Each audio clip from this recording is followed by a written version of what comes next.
Hola, ¿qué tal, estimado maestro? Este es mi proyecto final de la materia de Psicología 2, en el cual hablaré acerca del análisis clínico que le hice a una persona. En este caso, fue a mi madre. Así que sin más dilación, vamos con la presentación. Y para comenzar, empezaré por los datos generales. El nombre completo de la paciente es Carmen del Refugio Bravo Victoria. Es de sexo femenino y el género que la representa u orientación sexual es heterosexual. Aquí es donde empieza la entrevista. Comencé haciéndole una pregunta diciéndole cuál era su grado de estudios cursados y a lo cual ella me respondió que llegó hasta la máxima casa de estudios, o sea, UABC, terminando así la universidad y todos sus estudios por completo académicamente en un 100%. La paciente labora como un servidor público. Ella labora en el área contable y administrativa del gobierno del estado. ¿Desde hace cuánto? Bueno, ella trabaja en el complejo desde hace más de 14 años. ¿Qué pude notar en estas primeras impresiones sobre los datos generales? Estuve muy atento a su lenguaje corporal y bueno, en el lenguaje corporal he notado mucho que decía las palabras muy concisas, tenía una mirada seria y casi casi un tanto intimidante, queriendo tener aspectos de autoridad. También noté aspectos de que cruzaba mucho los brazos, ya que se tomó bastante en serio la entrevista como si fuera algo formal. Muy bien, y en cuanto a los trabajos previos, ella me comenta, la paciente, que laboró principalmente como ejecutiva fiduciaria en el banco ICSE, esto en un periodo de 1999 hasta el 2001. Ella, la religión que predica es la religión católica. De aquí salen las bases para lo que es el historial del problema, en lo que ella nos viene hablando acerca de una cuestión espiritual, ya que ella sentía desde hace mucho tiempo una curiosidad por la cuestión espiritual, por el superarse espiritualmente. Esto ya entró en el motivo de la consulta. Este era el tema que ella solicitó para hablar, ya que la paciente está en constante meditación acerca de su espiritualidad y su religión. ¿Cómo fue que sucedió este interés? Bueno, todo sucede a mediados del año pasado, ya que ella se sometió a una operación de la cual estuvo en recuperación durante un mes completo. Fue en este punto donde ella volvió a tener dichos pensamientos de querer volver a tener ese interés acerca de lo que es la espiritualidad, las técnicas que la llevarían al equilibrio y a una paz interna. Esto aunado a que tenía una pandemia que le imposibilitaba tener el contacto con sus seres queridos y amigos, esto la llevó a la tarea de entrar a unos cursos sobre una técnica llamada Reiki. ¿Y qué es el Reiki? Bueno, esta se define como una disciplina en la cual podemos encontrar un equilibrio emocional y espiritual a la vez. Al yo preguntarle si quería especificar algo más de este tema, ella concluyó que le gustaría aprender más de dicho tema para de esta forma poder brindarle apoyo a otras personas y también mejorar su estilo de vida de una manera espiritual y armoniosa, llevándolos por el camino de Dios y también por otras técnicas. Todo esto relacionado a su religión, claramente. ¿Qué pude notar durante este periodo? Durante el historial del problema. En el historial del problema, aquí se mostró con una actitud más abierta. El lenguaje corporal era más abierto de alguna forma. Ella solía hacer bastantes gestos con las manos para poder explicar lo que estaba ella platicándome.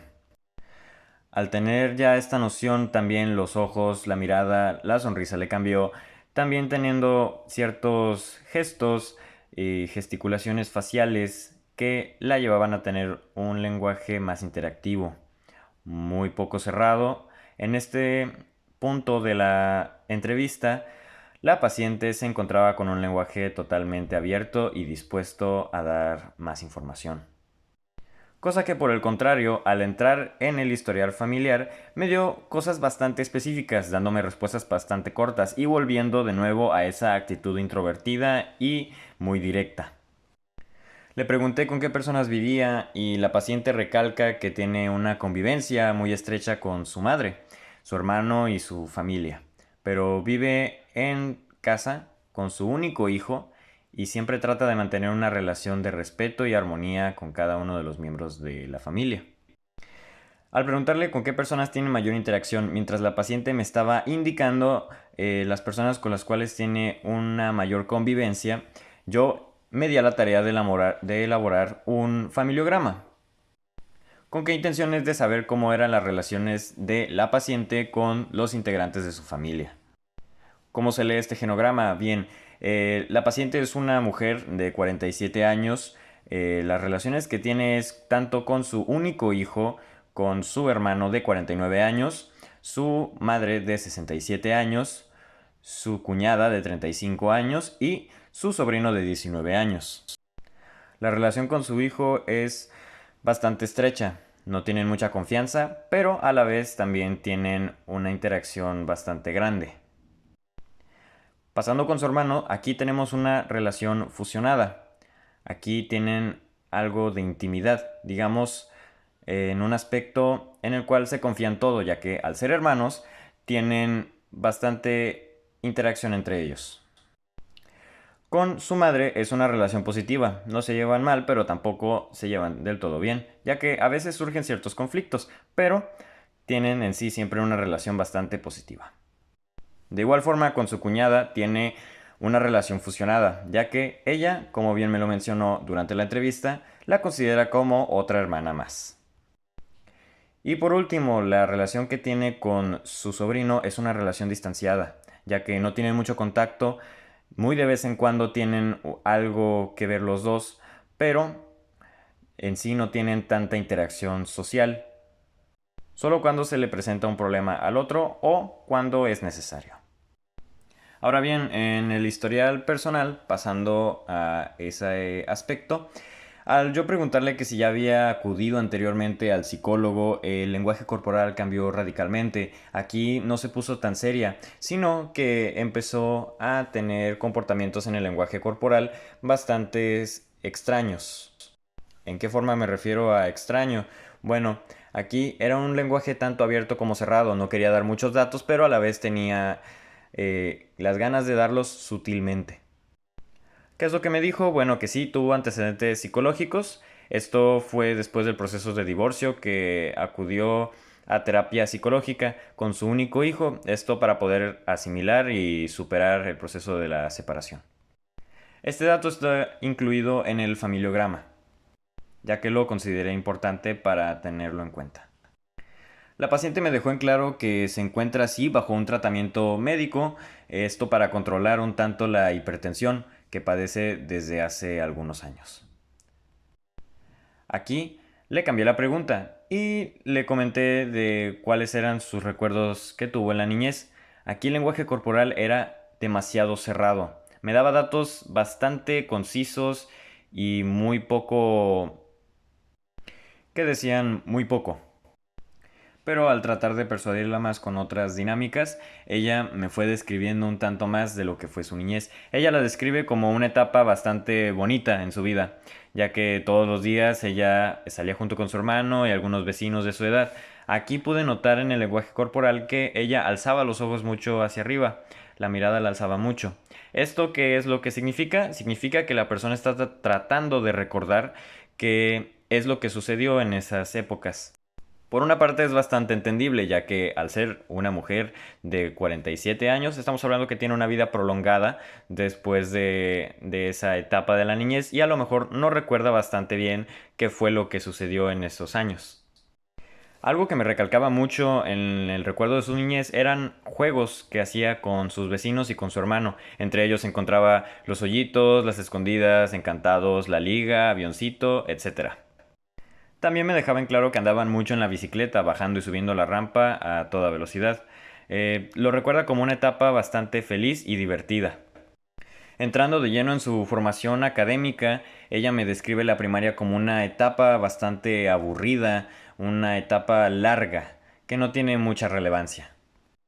En la secundaria fue un cambio total y bastante radical, ya que ahí fue donde conoció mucha gente y para ella fue una etapa bastante divertida, cosa que en la preparatoria volvió a descender. En la preparatoria la describe el bachillerato como una experiencia desagradable, ya que únicamente tenía 3 amigas durante los 3 años de su formación en la educación media superior. Y finalmente, llegando a la universidad, ella la describe como la mejor etapa de su vida, tanto en experiencia académica como en consolidación de amistades, ya que hasta el momento prevalecen en la vida de la paciente y considera como una familia por su cercanía. Y para finalizar, el cómo describe su personalidad. Bueno, la paciente aquí, el, el lenguaje corporal que tenía era un tanto cerrado. No daba tampoco muchos datos. Ella solamente se describía como una persona introvertida, reservada, de aspectos sociales en aspectos sociales muy fiel a las amistades y con su familia. También dejando claro que es una persona bastante responsable en su trabajo. Se negó a dar más datos ya que considera que esos son los puntos más importantes, pero a mi consideración es una persona bastante noble, honesta, directa, educada y que no le gusta dar muchos aspectos de su vida, siendo este un punto de reservación. Y ahora bien, vamos con mis propias anotaciones sobre esto. ¿Qué es lo que yo considero en la jerarquización?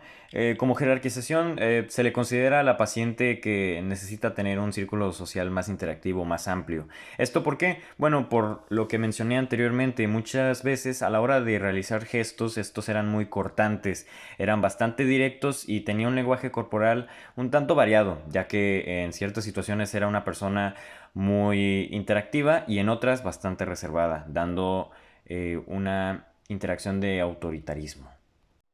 ¿Y cómo justifico esto? Bueno, en su diagnóstico lo justifico de una manera ya que, como anteriormente mencioné, las acciones del cuerpo y los gestos de las manos los puede comprobar en ciertas anécdotas de su vida que bien compartió.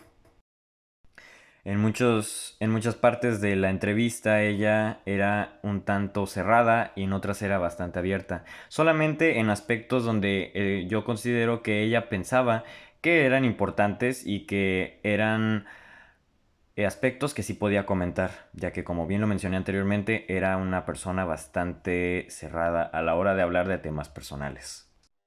En sugerencia de tratamiento, bueno, a la persona se le va a tratar con consultas frecuentes al terapeuta. No se le va a recetar ningún tipo de medicamento. ¿Esto por qué? Por el hecho de que ella ya está tomando otro medicamento controlado para el padecimiento que tiene de la hipertensión.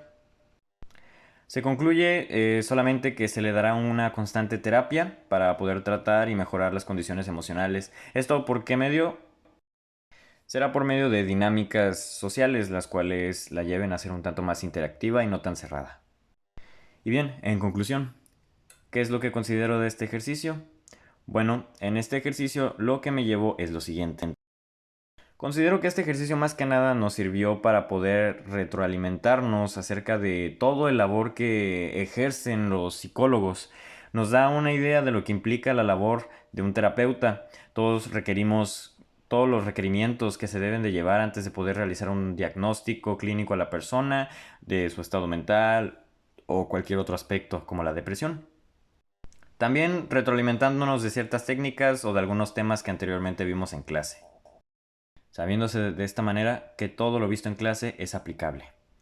Y, sin nada más que decir, esto sería todo de mi parte. Y muchas gracias, maestro, por ver mi proyecto final de la materia de Psicología 2. Muchas gracias y hasta luego.